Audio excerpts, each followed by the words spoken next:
I did this interview with Scout from AmericanPartisan.org on Monday, the 27th of December, in the year of our Lord 2021.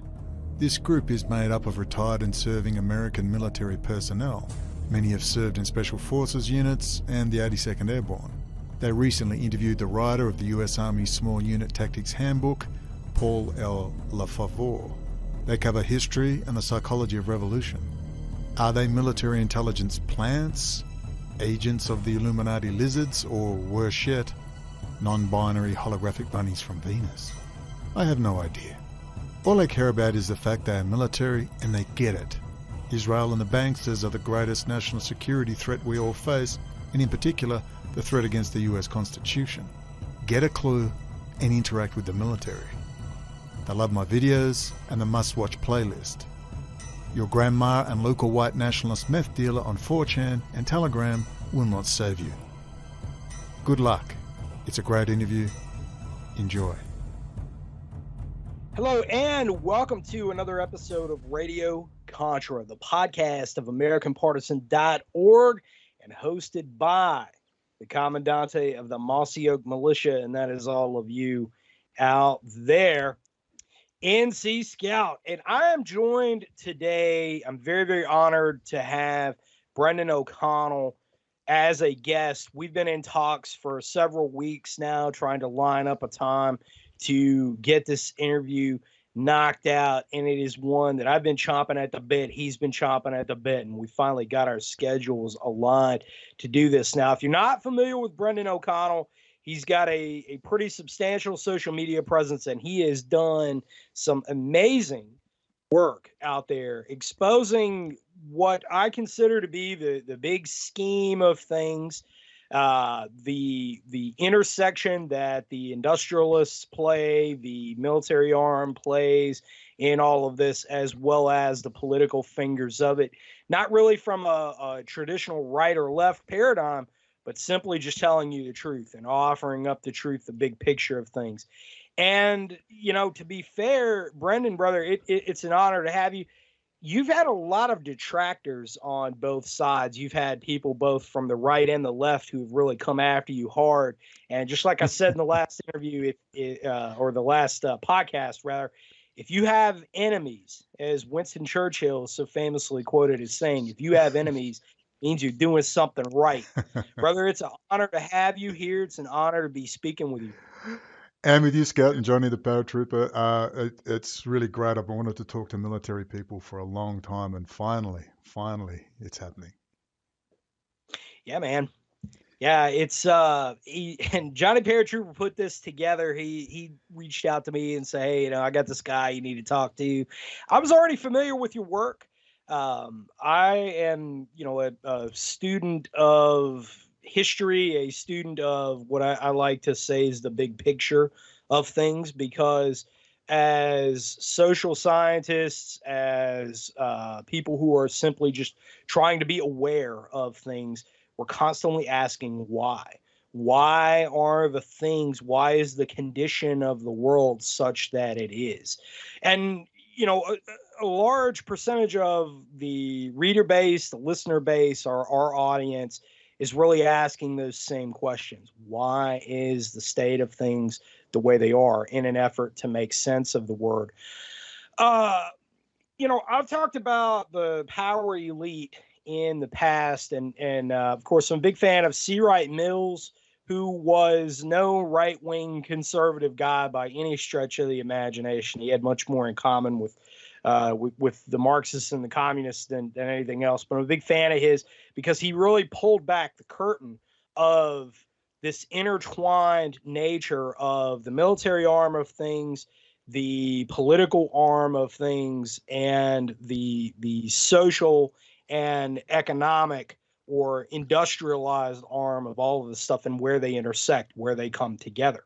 And this core of people that we see reciprocating over and over again, right? They all seem to come from the Ivy League, the upper crust, and it's something that they kind of just stay that way, and they've insulated themselves with power. And I would think that, or I would argue rather, that in this day and age, that we have really no better example of that than the current crop of people in Washington, D.C. right now. The so-called deep state, the so-called swamp, these people that are making this up, if you look into their backgrounds at all levels of the people that intersect that, it will explain why the CEOs of the big tech companies and Wall Street kind of has this similar background, why the generals all seem to have this similar background as well, or are tied with people who do, that have come from this power elite. And of course, we look at the power brokers in DC, the political arm in suits themselves. We see this intersection of all of this. You've done a mountain of work on this. You have done some great, very, very well done documentaries out there with your YouTube channel specifically, which I'm amazed is still even up, because they don't allow truth on YouTube anymore. But if you could you elaborate in your view and what you see, what manifests this power elite, and how do you see this currently and going into the 2022 midterm elections? If I could just address enemies, yes, I do have a lot of enemies. They'll often say I burn people, and it's very simple. I have a set of rules: no white nationalism, no racism. America is about values. It's the content of your character. It's not about skin tone, and it's about Amen. freedom. That's it. People go to Right. America for freedom. I want to get to America. I came to Mexico to try and get a tourist visa, and then I had lawyers lined up to try and get a protection visa as well. Whether or not that worked out, I don't know, but I had to do something. There's a long story how I got here. I've had asylum in Iran, offered permanent residency in Malaysia. That couldn't work out due to the close ties between Russia, Iran, and Israel, I might add, behind the scenes. I saw a lot of things in Iran that told me that Rouhani and Zarif were Chatham House boys. They were hanging with Jack Straw and Lord Levi in Scotland for 6 years. These are East India Trading Company boys. These are colonial merchants. And I got out of there. Ahmadinejad, different story, that conservative element. There is a difference. And when I got to Malaysia, I love Malaysia. I mean, I just love Malaysia to death. Kuala Lumpur is my favorite city. It's cheap. Technology's everywhere. People are great. And the majority Muslim, they run it very well. They have their own problems, but there was huge scandals going on. A guy called J Lo had compromised the entire business and political class for Chinese intelligence. They lost $7 billion, disappeared in a whole heap of scandals. And then basically they were kicked out by Jared Kushner and Henry Kissinger after Trump originally drew Malaysia into the fold, which dominates the Straits of Malacca. And old Mad Dog Mattis had their defense minister over. It was all good. There was investment coming to Malaysia. Then along came Kissinger and Kushner, and boom, that was off, and they were forced into the arms of China. That's why I had to leave Malaysia, which killed me. Just know that the United States is about freedom. That's it, as Bill Cooper says. Two things. If you don't have a lot of enemies, you're definitely doing something wrong.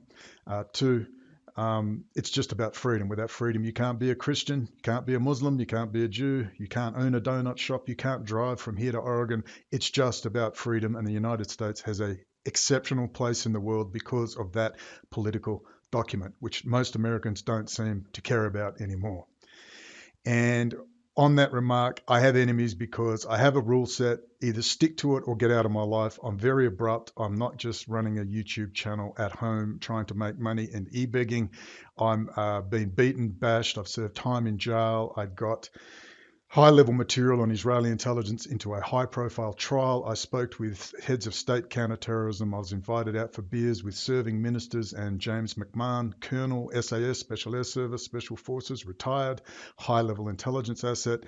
We had Fred Smith, Skull and Bones, founder of Federal Express, come calling. This is a man who dines monthly with George W. Bush. His nephew's name is Joseph Davies. I spoke to him for a year. And basically, Fred Smith, whatever you think of Fred Smith and Skull and Bones and the WASP network, Fred Smith knows this subject inside out. I have private photos of Joseph at home with his kids, with his uncle Fred Smith, and at the premiere of Sicario 2 with Josh Brolin and his His cousin, Fred Smith's daughter, Molly Smith, who runs Allcon Productions, which is La La Land, Sicario, Blade Runner 2049. So I just need people to understand I'm not just some blow-in e-begging online because I got an opinion. I bled for it. I've had my bones broken for it. I've been hounded. I have been harassed worse than the great Kay Griggs. And where I'm coming from is America. If you don't not just wake up, but leave your bedrooms, leave your office and leave your bunkers and engage in politics, we're done. Because if you go down, if the US dollar goes down, if the US is contained, and we see Israel, Russia and China in the great game, which you put so beautifully, the great game, we're done. We're done. So if you want to get back and ask me that question, I just wanted to give that little bit of background and intro. Oh, absolutely. Absolutely. And I couldn't agree more with those points. You know, when we look at the big picture of things and we look at the many arms of communism that is growing in this nation, which is something I'm intimately familiar with. When you have Antifa, you have Black Lives Matter, you have Redneck Revolt, you have John Brown Gun Club, and all of these that are all making up the international Marxist arms, which are literally a proxy. They are a proxy that are being run in the streets for a very specific purpose. But that big purpose here is to bring down the United States. Something that I've argued for a long time is that the whole goal here is to take the United States dollar off as a world reserve currency, and is to break up the United States because Absolutely. we have that uniqueness. We have that unique, as you pointed out, we have that unique ability in our individual freedom, and we're really the last bastion of Western civilization. We can't really point to Europe. Europe is done. You know, I do not believe that they're going to. Me personally, I don't believe that they're going to pull out and magically have a turnaround. Culturally, you can only damage a culture so far. Now, the Chinese, that's certainly a conversation I would love to have with you. The role that Chinese is playing in this, but big picture of them taking the international banking cartel, taking the United States off as the world reserve currency. This is something that William Cooper, who you mentioned, I'm a huge fan of. Over the years, growing up listening to William Cooper throughout the 90s, and you know, he was tragically killed just after 9/11. And his work is getting harder and harder to find now, for a good reason. It's being erased, that I think. So that's why guys like you and I are so critically important out there. But something that we've talked about, both I've talked about, you've talked about in the past, William Cooper talked about, you know, decades before us as our forebear, is them removing us from the world reserve currency. And that's really the international banking cartel. A lot of it is centered out of New York. If you could talk us through where that is today, where that process is, and where you see it going from there. Well, God willing, I think I believe there's a backlash happening. I think a lot of people have been doing a lot of work behind the scenes. Remember, back in 2009, I was arrested for incitement. Basically, they have racial vilification laws. I'd had an altercation with a 21-year-old Jewish activist, big fan of Chabad Lubavitch, and we believe tap for great things, Stanley Elliott Keyser. And at that rally in defense of the Palestinians, which was very peaceful, we bitched more about the Catholic Church than we did about anyone else. These guys, cutting a long story short, were stalking us, photographing, and started harassing. And when we pulled him up and put him on camera, he got very uptight. But that was the video that started my little journey in 2009 in May. And I was arrested. This is what began the process. Now, I was happy thinking the police might just pop around for a chat, which had happened previously, because I outed an Israeli asset as Australian-born Jew named Leon Wende, W-E-N-D-E. Obviously a graduate of the Telpiot program and or Unit 8200. He was installing the weapons and sensor systems on our Collins-class submarine, and they were all Israeli. And I said, geez, that's news to me. And I had all the video and pictures through a friend. He had it on a thumb drive. I said, dude, you can't have this on your thumb drive. This is a classified sub. So this is what started my journey, 2005, leading up to 2009. I'd had interviews and said, you got a problem with Israel. It's a long story. The police are a little untrustworthy in Western Australia for many reasons, very corrupt. It's a very isolated place, run by BHP Billiton and big mining and oil and gas interests. And also you have SAS Campbell Barracks, the Special Forces base in Western Australia, Perth, and you have Garden Island Naval Base. So it's overrun with military intelligence, hi Wayne, and a whole host of goings on. Very quiet place. All the South African Special Forces and kill squads retired there after they got out of apartheid South Africa. They hired protected witnesses there. I met the travel agent Tony Sami, aka Tufik Ali Sarora, in jail. He brought the original Muhammad Atta in and the blind Sheikh World Trade Center bombers in '93. He was a protected witness. It's a very interesting state. It's empty, almost as big as Texas, and there's 3 million people in it. So that's the background of where I'm coming from. And when I had those interactions with intelligence and others, it's to try and get across that you are totally infiltrated. And this infiltration started a long time ago. Obviously, many of your listeners will know full well that Bill Cooper, they know their history, as do you guys and Johnny the Paratrooper. But the infiltration of Israel via Russian GRU and KGB assets, which started long before even that and the Bolshevik Revolution in 1917, when they poured into New York and they poured into Palestine, the same people, the internationalist Trotskyites. Yep. They poured in. They then rebranded themselves as the neocons a bit later on, coming out of the University of Chicago, Professor Woolstatter, and a whole host of people. When you talk about Marxism and communism and socialism, we think of Xi Jinping marching along, silly walks, stiff-arm salutes. The communists you've got to watch out for, they're in Georgetown University. They're in George Washington University. Yeah, they wear $1,000 Armani wool suits. Number one, forget George Soros. Rat number one is Henry Kissinger. And Henry Kissinger spent 4 years sitting in the White House advising Jared Kushner. And this is what a lot of Trumpians have got to get in their heads. You don't say you're going to clean out the DC swamp and then put the king of organized crime in DC, Henry Kissinger, into the White House. It was outrageous. So until you understand the infiltration is not Hillary Clinton or Obama in the spirit cooking bunker. It's not BLM. It's not a bunch of half-witted apple-using, Jewish kids who want to change the world under Tikka Olam and make the world a better place, mostly sincerely. This is not some outrageous Black Lives Matter. The people running this communist banker takeover are the Henry Kissingers of this world in $1,000 Armani suits, and they love New York. There's home base. What do they call it? Moscow on the Hudson these days. So until people can identify that you have a scientific program now, it's scientific that when I'm a banker and I can fund anything I like, when I'm a Sabbatean Frankist Jew specializing in blackmail with women and drugs, it's a very important point to take in. They specialize in it. They honed it to a scientific art, Jeffrey Epstein, and we see the cover-up going on in Jeffrey Epstein right now. It's nearly over. Called a few witnesses and nothing's been barely said. Right.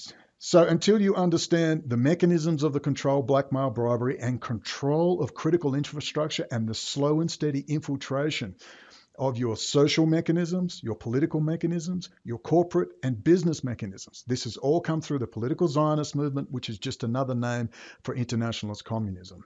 They can call it right-wing, they could call it nationalist. It's all internationalist. It's part of a banker-funded program out of the UK and EU banking cartels. They've wanted to bring down the United States, this brash brat, this brash, dreamy brat that got out of the clutches of King George and said, hey, you know what? Individuals matter. You have rights. Freedom is everything. Right. This was crazy talk. The elites of Europe and the UK say, excuse me? No, we're your betters. You're not qualified. You're not qualified to make decisions. And they've been running around making us as stupid as possible in every way possible, whether it's fluoride or chemicals in food or additives or estrogen mimickers, you name it. We're under assault in a million different ways, and now it's a scientific program. Until we understand Cambridge Analytica is not dead, SCL Group attached to NATO, General Jim Jones and Denology and Clearforce, these big companies, the groups that are running around now are banker-funded, they're highly coordinated by ex-military personnel, sometimes out of military intelligence. They're using data analytics and highly refined scientific programs. They are creating, you got LARPers, crisis actors, they are creating fake news stories, they are promoting fake news stories in real-time data analytics. And the United States is under attack. And it's a science, it's been named, and we're still running around like headless chickens. We're not engaging in politics. We're being reactive all the time. We're not talking to the right people. Yuri Bezmenov said it. Ex-KGB Yuri Bezmenov, you're going to be demoralized. We realized we can't beat you militarily. We're going to infiltrate you. And you had Anatoly Golitsyn comes out and says, new lies for old. Watch out, America.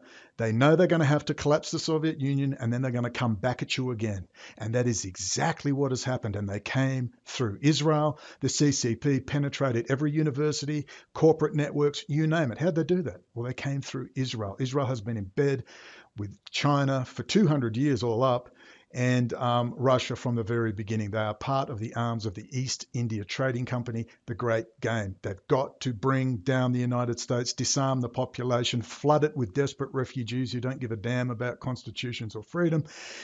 And they're doing exactly that right now. Okay, I'm finished. No. And you're exactly right. I'll corroborate one of the things that I've talked about quite a bit over the years, both written about and talked about in podcasts, is the corroboration of Yuri Bezmenov and Stolhinskin with the Gulag Archipelago. But that story is very well coordinated in analogs with Viktor Suvorov. And of course, longtime listeners of mine know exactly who I'm talking about there. He was a GRU officer. He was a general, in fact. He was the highest ranking Soviet officer to defect up until the 1980s. And to my knowledge, he was the highest ranking defector to the West from the Soviet Union in the entirety of the Soviet Union's history. To my knowledge, I could be incorrect about that slightly, but he was a high-ranking general and very, very well known.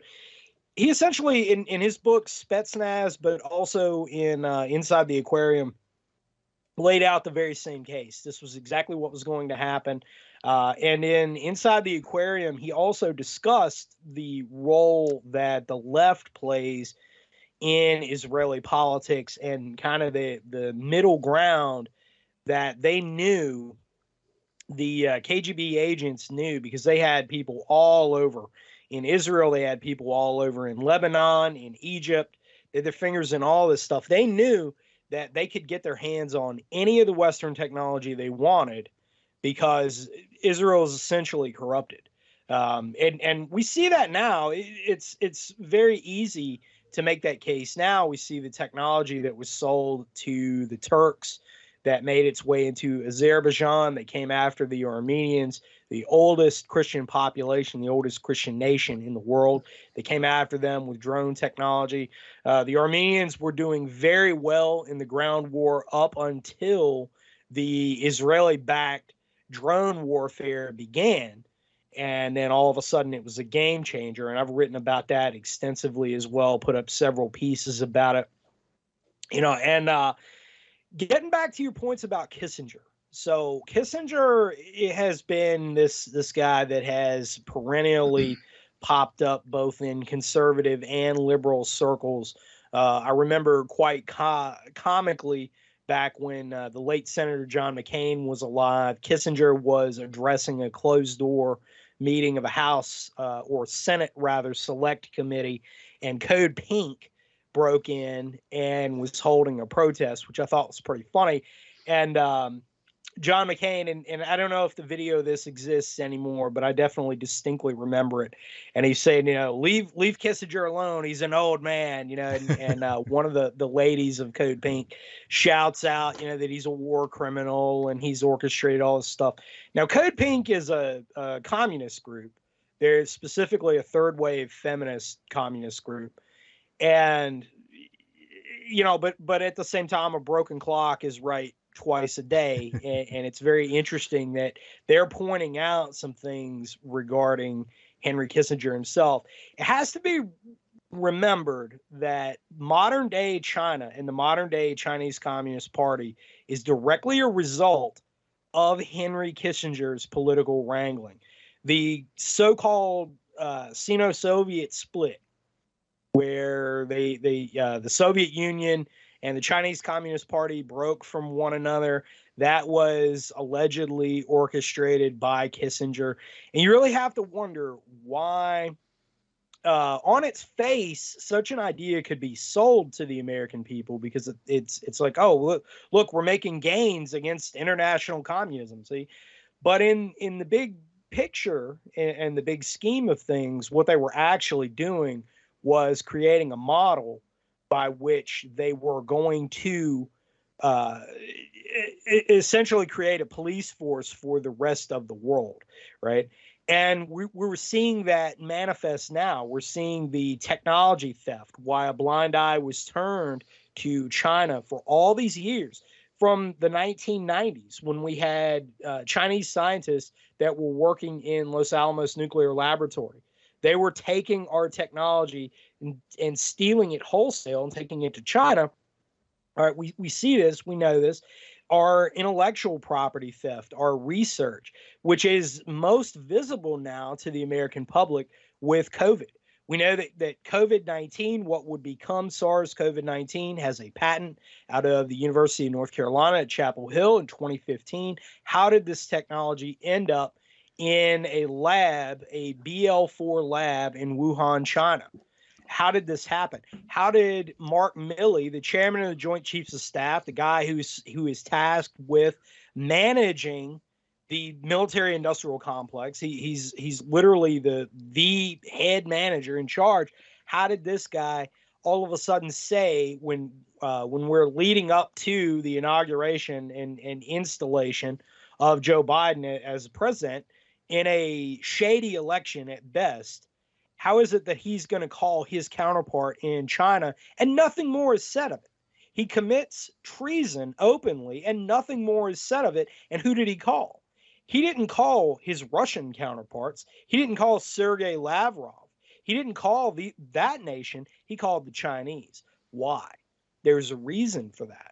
There's a reason for that. And there's a reason that the Chinese have made so many moves in the Caribbean, in South America, why they bought Phoenix TV, which I documented 2 years ago, talked about the purchasing of Phoenix TV, why they have such a high level of influence in our graduate research programs and academia. And our academics out there at the most elite levels are working in lockstep with this. There's a reason for that. So my question is that Trump recently, just before Christmas, made a number of very interesting statements that were kind of high profile. There was a falling out between him and Netanyahu. Netanyahu is kind of on the outs with the Israeli nation as well. And I think there's a lot of bubbling up discord inside of Israel itself, because they've had shot after shot and they're not getting any healthier. And it looks like their population is going to take a severe toll when this stuff begins, when the real, we're already feeling the effects now, but when the curtain is ripped back from that finally, you're going to see the Israelis are bearing a very serious physical toll from the vaccines, from this mRNA therapy. But if you will, circling back to Netanyahu versus Trump and how that factors into Kushner, Kissinger, and so on and so forth. If you can, give us our thoughts, or give me your thoughts on this breakdown and what's going on here. What do you think the angle that's being played really is?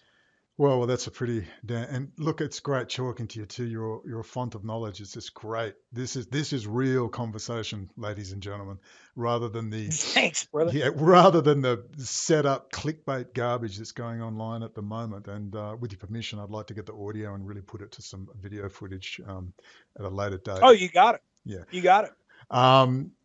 Look, predicting what's going on. Here's one of the problems. We could predict a lot of what was going on because they were like a big jolly green giant, like the Marines just pushing through the jungles of Southeast Asia. You can't miss it. You know where it's going. You can hear where it is. Well, we can't do it anymore. The data analytics enable them to turn on a dime. When you understand social networking science and data analytics and the feedback mechanism of the internet, they can put a stimulus out there, a story, an issue, a happening, and watch the feedback. So they can take one direction, find resistance, get the data analytics back in real time, and say, stop that one, let's go this way, or let's put a stimulus over here. Let's put a stimulus in the Ukraine, or let's put a stimulus in Nigeria, or let's put a stimulus over here, or let's have a news story about this.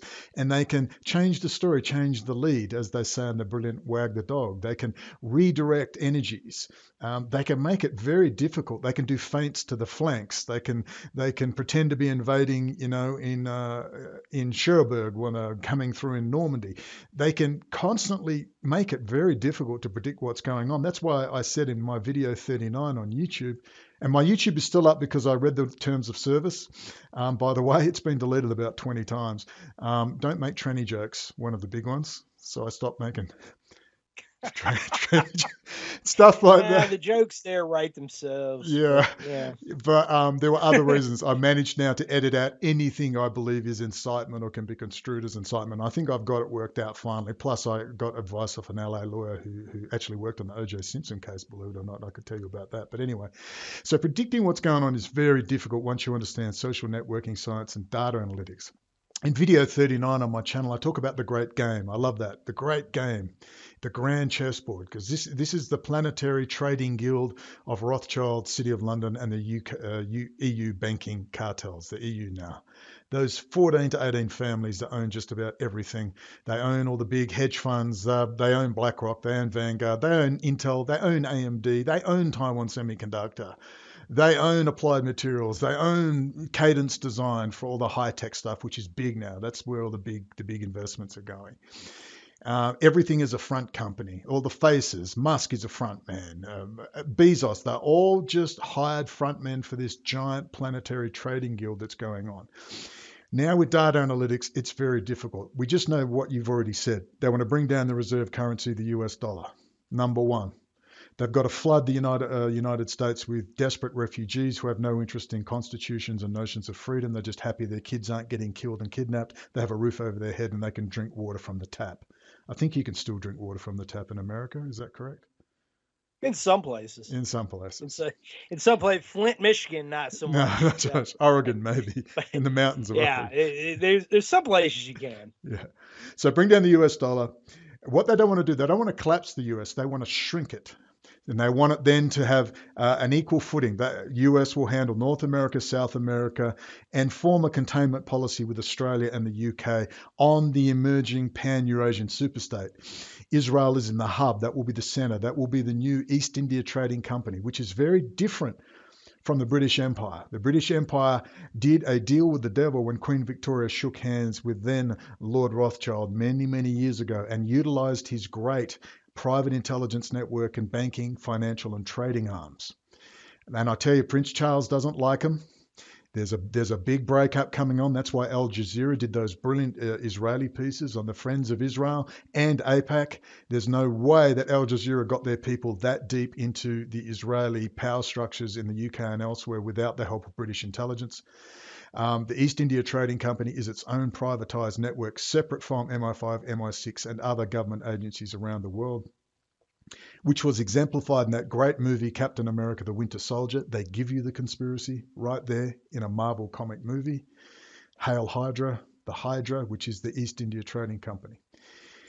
So what they're doing now is trying to form the Pan-Eurasian superstate. The Bunting Cloverleaf map is a 500-year-old textbook that Israel will be the center of the world because it links Africa with Eurasia. This is the greater Israel that is emerging. That will be the new home, the new administrative center of the world, the new Atlantis, the new United States. So they want to bring the United States down as a subsidiary corporate entity, a sub-office, which will handle North America and South America and parts of Australia, and Australia as well for now. And what they're trying to do now is weld everyone into this giant Chinese Communist Party, which is bankers. The bankers funded them. They put them in power. They armed them. Yes. Sidney Rittenberg was an American Jew in American military intelligence, a linguist. He was Mao's best friend. Mao's best friend. You never hear the term Sidney Rittenberg. He was the handler for Mao. Then they had a falling out. He was put in jail and he died peacefully in his bed after how many died in Korea, how many American soldiers died in Korea and all the rest, while he was hanging out with Mao being his right-hand man. But he died peacefully in his bed in California, not as a traitor, not executed as a traitor or spend the rest of his life in Pelican Bay. He died peacefully in his bed, a multi-millionaire running Rittenberg and Associates in conjunction with Kissinger and Associates. So, like you say, this is why I like Steve Bannon sometimes. He says, this ain't no deep state, it's an in-your-face state. Please, these people are in full view. You don't need night optics here, ladies and gentlemen. They're in your lounge room.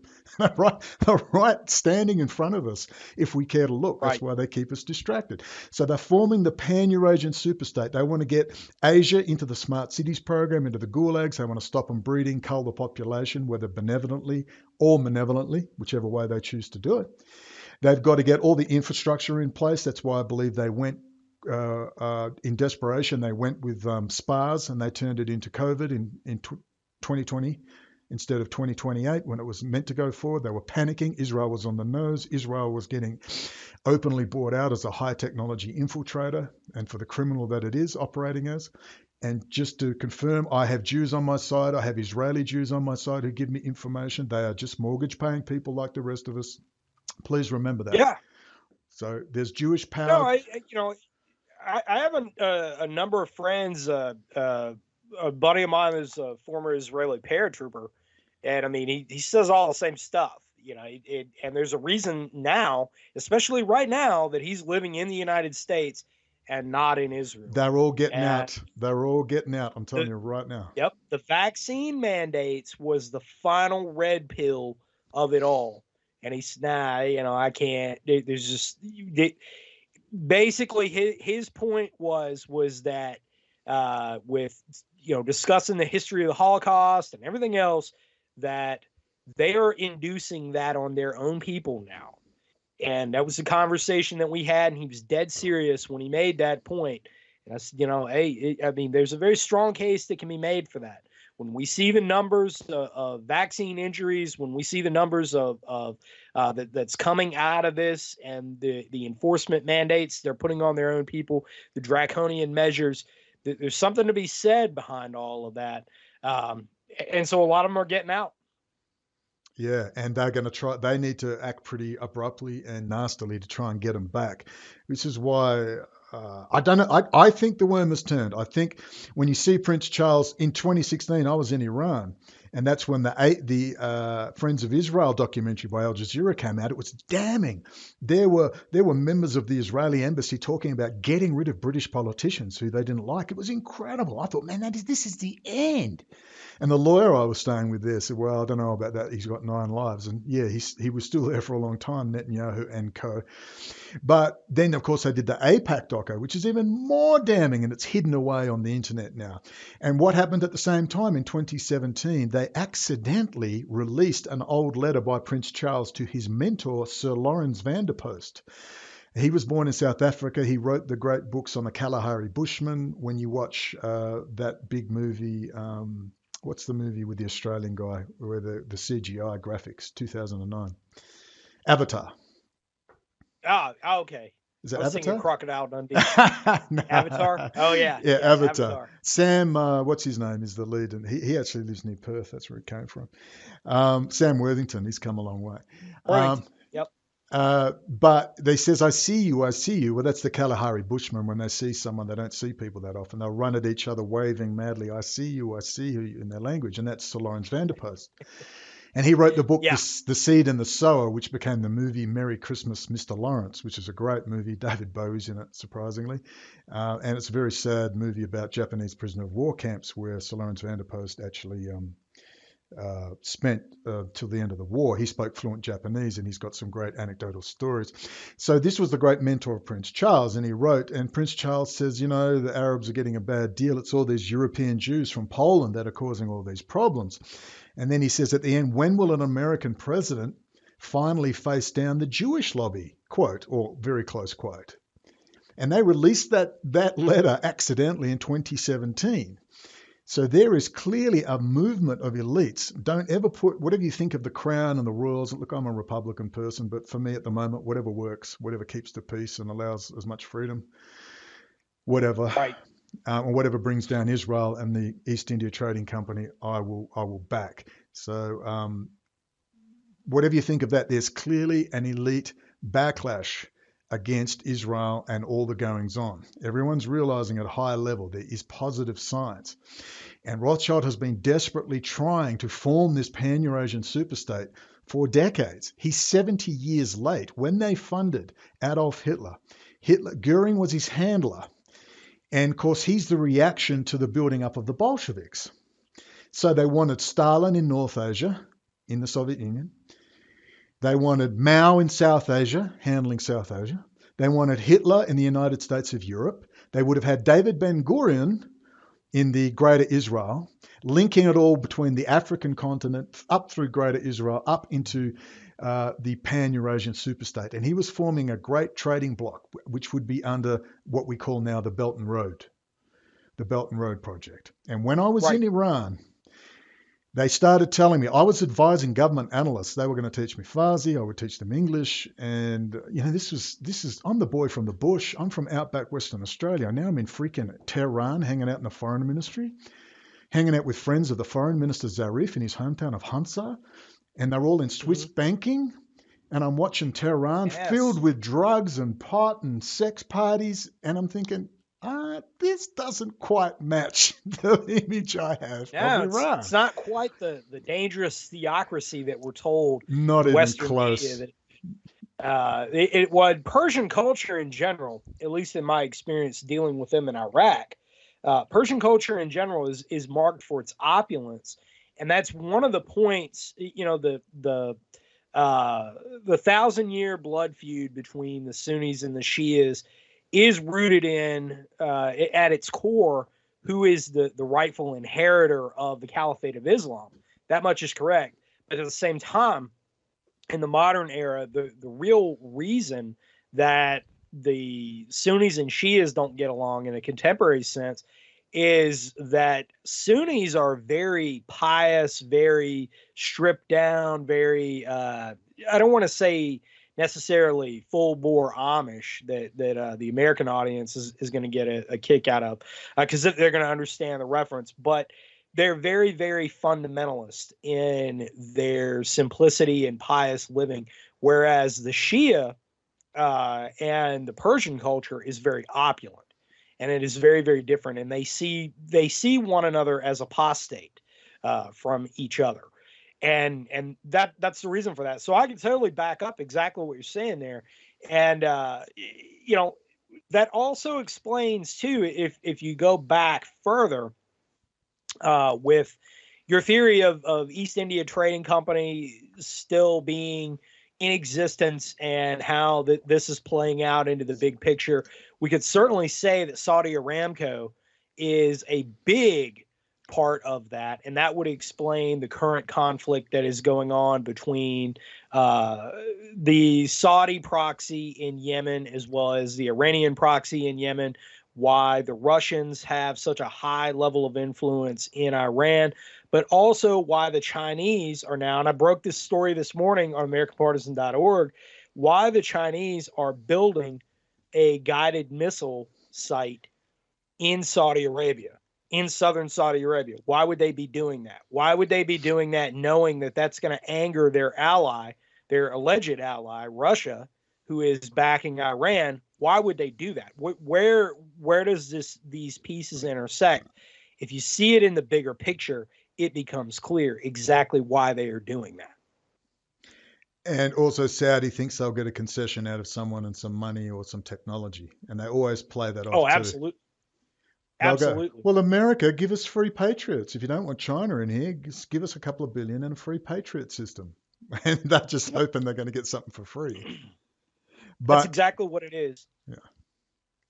And of course, at the end of the day, they're all working for the same company. So when you see these seemingly completely separate power entities, and somehow, and you think, but they're working together because they are. Hail Hydra. These people are working for the same East India Trading Company banking and financial arm. And when you look at the history of China, and I've got a video called The History of the Jewish Elites in China, And you've got the Haduri and Kadun and the Rothschilds of the East, the Sassoons. They were Iraqi bankers, Iraqi Jews, banking and financial elites. And when they were turned on by the authorities 200 years ago, they went to Bombay and they ended up in Shanghai, China. And they've been there ever since. And they've been liaising with the Kissingers of this world and the Armand Hammers. How many? It's like Bill Browder. He's another one, the one that brought in the Magnitsky Act for the Russians when his boy, and seemingly unfairly so, and murdered in the jail by the looks. Bill Browder, Daddy's the head of the Communist Party. Armand Hammer, Daddy's the head of the Communist Party. They find their capitalist roots and they're running backwards and forwards to China and Moscow. What the hell is going on? Well, this is this internationalist Trotskyite arm running out of New York. And the current head, who's still alive, and we don't know how he's still alive, a lot of stem cells and baby's blood, we don't know, Henry Kissinger. We heard about George Soros all day, every day, until I said, does anyone remember Henry Kissinger? Well, who was Henry Kissinger's right-hand man, Scout? Who was his right-hand man in the State Department in the late 70s and the mid-70s? Well, it was none other than Dr. Steve Pieczenik, the man who originally funded all the nutraceutical stuff via Goldman Sachs for Alex Jones and co. He funded all that with his investment company. That's a direct link to Henry Kissinger. Joe Rogan, he's an alt media star. The guy's on $180 million a year contracts. He's not the alt media. Tucker Carlson prouts himself as the alt media. Man, those mainstream media. Tucker Carlson is the damn mainstream media. Alex Jones turns over $50 to $75 million per month. He is not a dissident activist. The guy is a hold and controlled denology, privatized military intelligence operation. And here they are part of this giant network that is controlling the narrative, distracting, keeping people away from truthful narratives that we're speaking now, the big picture. So tactically you ask, well, what's going on? I said, I just believe strategically there's a giant fight. There's pushback, a lot of the military, intelligence. Remember in 2009, I got this into the hands of State Counterterrorism and Inspector Barry Shelton. They feted me. And their favorite video, they arrested me, I had to watch all my videos. Well, what did they watch? They watched an awful lot of stuff on the forbidden subject, the Holocaust, number one. They were very interested in that. And you know what else they watched? They watched Kay Griggs. And they were blown away. State counterterrorism. These are ex-SAS guys. These are guys associated with a lot of retired British intelligence and that. South African intelligence. Were freaking out over Kay Griggs and her 7-hour-long Kay Griggs talks. For those who don't know, perhaps her husband, Colonel George Griggs, was the head of NATO and Marine psychological warfare assassination programs. And for 7 hours, she spills the beans on Israel, the assassination of Kennedy, even Lady Di. She talks about Kissinger and the communist movement and the banking cartel. She talks about the pedophilia, the bribery and the blackmail. This is 1997. This is 24 years ago. She lays it out. And if you haven't watched Kay Griggs Talks, I'm going to have to repost because you try finding Kay Griggs Talks. It used to come up immediately. It's buried 7 layers down now, like they're burying everything else. So tactically, difficult to say. There's a war going on. But what they're trying to do now under Kissinger and his friends and the likes of a Joe Rogan who says, move south, young man, and even Steve Bannon, who then backed off and said, no, this is not a good idea. They built the great Donald Trump with millions of dollars behind him when they took him off Twitter. Instead of using his executive dictatorial powers and all the other things he has at his disposal, just went, oh, well, they took me offline. Oh, well, let's go and build another ghetto where we can hide all our supporters and begin the online breakup of the United States, which will then move slowly into a real life breakup of the United States. People will then be as miserable as possible in the north, and the workers, they'll get a UBI, and your states run, which is different to Australia and the UK system where the federal government runs unemployment benefits and so on. So your states can decide who gets the UBI. So states to the north will have the UBI and the Smart Cities program. And now you can all call out the libtards and shake fists at each other, and they'll call you Trump-tards, and you'll all move to Texas and Arizona where all the high technology is moving, which is all in the hands of Israel. the breakup of the United States begins. Everyone's calling or fighting along right-left paradigms. So it's now instead of a bankers versus the rest of us, instead of the verbiage and the narrative being Lord Jacob Rothschild, City of London, Canary Wharf, UK European banking cartels, the Bank of International Settlements in Basel, Switzerland, and all the important, deeply important subjects, we talk about COVID and we talk about libtards.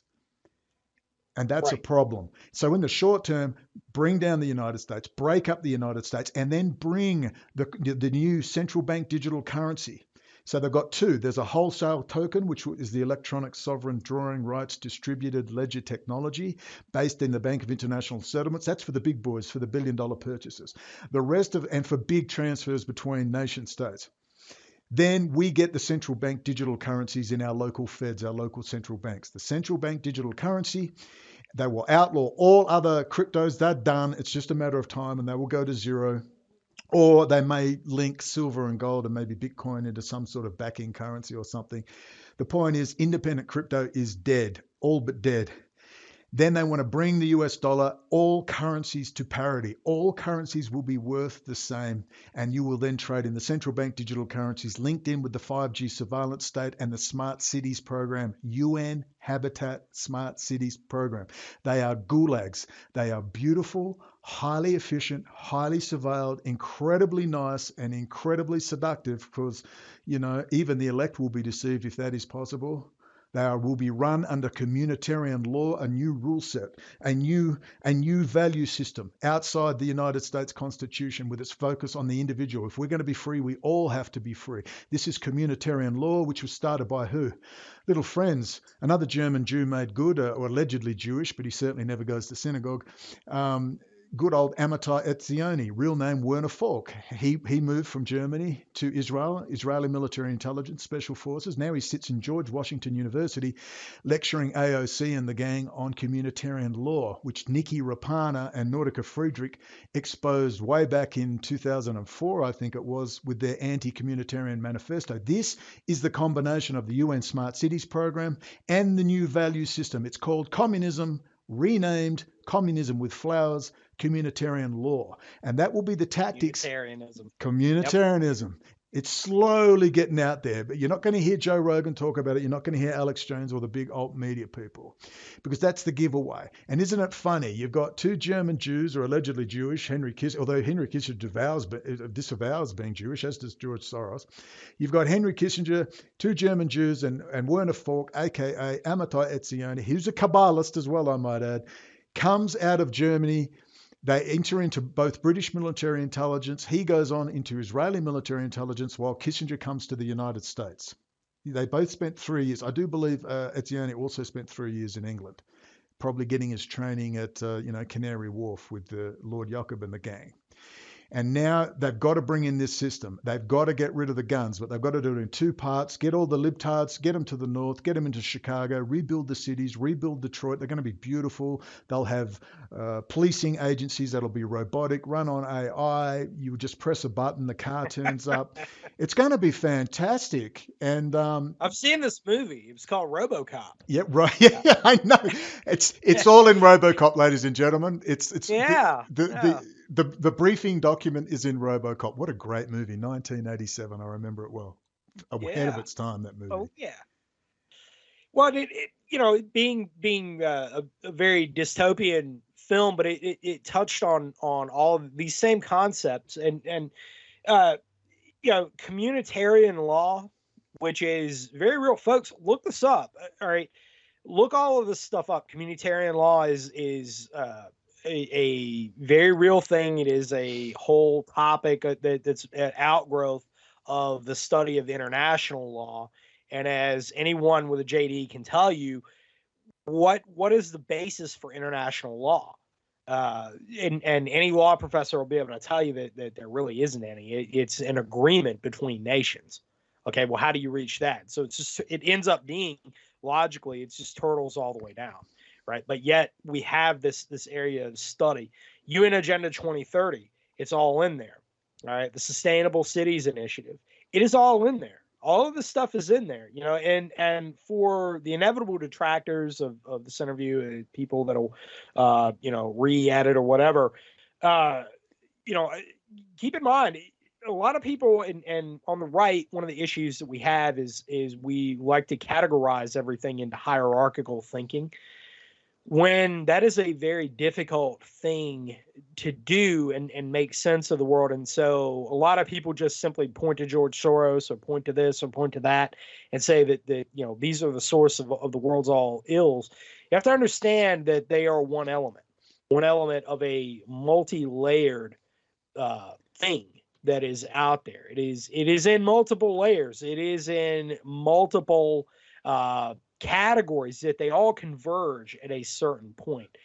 And Soros, I mean, we know that Soros was he was a Nazi collaborator. There's a lot of evidence out there that Soros was a fomenter of National Socialism in Hungary, or the Hungarian Empire, and building that up, and then playing both sides, of course, as what he's done over the years. So, and again, the examples that are here, all of this stuff, you can look all these things up. The facts are what they are. They speak for themselves.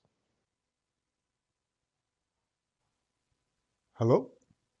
Yeah, you there? Yeah, it's dropped out for a second for the first time. It's been perfect otherwise. Okay. Yeah, the facts speak for themselves. And if I could send you the link to my UN refugee document, it's 1,018 pages. It's 100 megabytes. Everything you need to know about me is in there. All my court cases, transcripts, you name it. I had the biggest hate speech trial in history. I had Rabbi David Freilich on the stand live from Jerusalem, the Israeli Supreme Court building with the big pyramid on the top with all-seeing eye. I had professors of Jewish civilization studies, Andrew Marcus, on the stand. No one gives a crap. No one's reviewed it. The revisionist movement wouldn't touch it. We originally were going to the High Court. I had a top QC lawyer who then shafted me, should have been expected, Tony Morris. We had, as they had raised the Holocaust, I said, well, if you're going to raise the Holocaust at the trial, we'll raise it in the High Court too. And we had Dr. Germa Rordolph, who did the analysis of the Fred Leuchter document, saying that, he agreed to do a written statement, and the next minute I got $22,000 in Bitcoin, 5 Bitcoin. I don't know what it's worth now, a lot. And I do believe that came from associates of Ernst Zundel, and a week later Ernst Zundel was dead. 2 months later his wife was dead, and the Germa Rudolph said, please don't ever contact me again. So there's been a lot of goings on, but that UN document, my life is in there. It's a roller coaster. It's a freaking Jason Bourne movie. The only thing I didn't have were gunfights and fist fight. Oh, I almost had a fist fight at Tehran airport when I left. Cause, that's another story. You can read all about it in the document. But if you have any queries about myself, any queries, don't go into idle gossip at what people say. I'm rock solid, no racism. We're pro-Constitution. We're pro-America. We're pro-American business. Why? Because I love Americans. No, I love your political document. You are the last hope, Obi-Wan. You're our last hope, America. If you don't maintain the Constitution and all those freedoms, if you don't maintain the coherence of your country, if we don't begin articulating the right narratives and the big picture items, if we don't get the narratives away from Hillary and Bill Clinton and spirit cooking bunkers and get it back to banking cartels, the Fed, G. Edward Griffin, all that good stuff, Ezra Pound, Eustace Mullins, Reverend Ted Pike, all the old standards we used to take for granted and no one ever talks about anymore. We have got to expose the psychological warfare, IIA operations, interactive internet activities exposed by Shadowgate. Didn't go deep enough for me, but it was very important information. Donology, General Jim Jones, who's in bed with who? Roger Stone. Roger Stone's hanging out with who? Alex Jones. He's then hanging out with NATO's psych warfare instructor, Robert David Steele, who says that people are kidnapping children and taking them to Mars, and he's hanging out with Roger Stone. This is the network that is keeping people distracted, getting the energies misdirected. They never encourage political work and political lobbying. They tell you that the FBI and the CIA are corrupt. Don't go near them. Don't go near the military. They're all corrupt. And Vladimir Putin and Xi Jinping And Benjamin Netanyahu or Mr. Bennett and Lord Jacob love that, because they don't want you informing those people, because they are the professionals who can actually fix things. And I have had nothing but positive interactions with all of those agencies. It just happened to be that I'm a volatile character, and when one police officer threatened me, the war was on. I wish I could go back in time and change things, but here we are. Yeah, I'd say, it is what it is, and when the blood runs hot, there's something universal out there about kids that come from rural areas, with Western Australia, and us from the Southeast, and don't threaten us, because we don't back down from a fight. Yeah. There's something in the don't air. do it. That's right. It's part of the culture. We're no better friend, no worse enemy. Well, brother, it has been a huge honor to have you on. Interviews are always the fastest hour imaginable. It's crazy. I hope that this interview for a lot of folks out there has been informative, has been eye-opening, and that you question. If you're already a listener of Radio Contra, or you're one of our newer listeners, because we're picking up hundreds by the day, ask yourself why the status of things are what they are. And what I sincerely ask of the world is that people be free thinkers and beer drinkers, that you begin to question the status of things, the order of things, and why they are the way that they are. Because one thing that we all know is that the world is constantly in change, and it seems like right now, definitely not change for the better. Brendan O'Connell, it is a honor to have you on here. I plan on having more interviews with you as well. Any last words for the audience? Other than, look, it's been a great honor talking to you, and please, Americans, without wafty romantic ideas of Marlboro Man patriotism, I beg you to sit quietly, and as you have a beer or a cup of tea and a scone, a cucumber sandwich, whatever you're drinking, Black Label Jack Daniels, Chivas Regal, whatever you're doing, please sit and ponder for a second that life is still going on. It's still kind of normal. Milk's still on the shelves. Bread is still on the shelves so far. Things are still kind of working, but that could change very soon. You are the only country that can fix this. Your military, in particular, is the only institution that can fix this. Your constitution is the only political document worth fighting and dying for. I am an Australian who has had my bones broken. I have bled on this issue. I have been offered peace deals. I have refused them. I had a luxury life in Tehran. I refused. I nearly had a fist fight, and I threatened to shove an AK up the backside of the security guards at the airport. Colonel Hosseini, thank you. Khayli Mamnoon to Colonel Hosseini, Passport Border Control, who giggled and let me out. He thought it was hilarious. I've fought, please, you are it, America. Please think deeply, sincerely about what you're going to do and what the next decade is bringing. God bless the United States, and God bless the United States Constitution. Thanks, Scout. It's been great. Amen, brother. Amen. Well, anyhow, folks, it's an honor to speak with you, and please keep your minds open. Question the status of things, question the world in which you live. God bless everybody. Good night. And this is NC Scout out.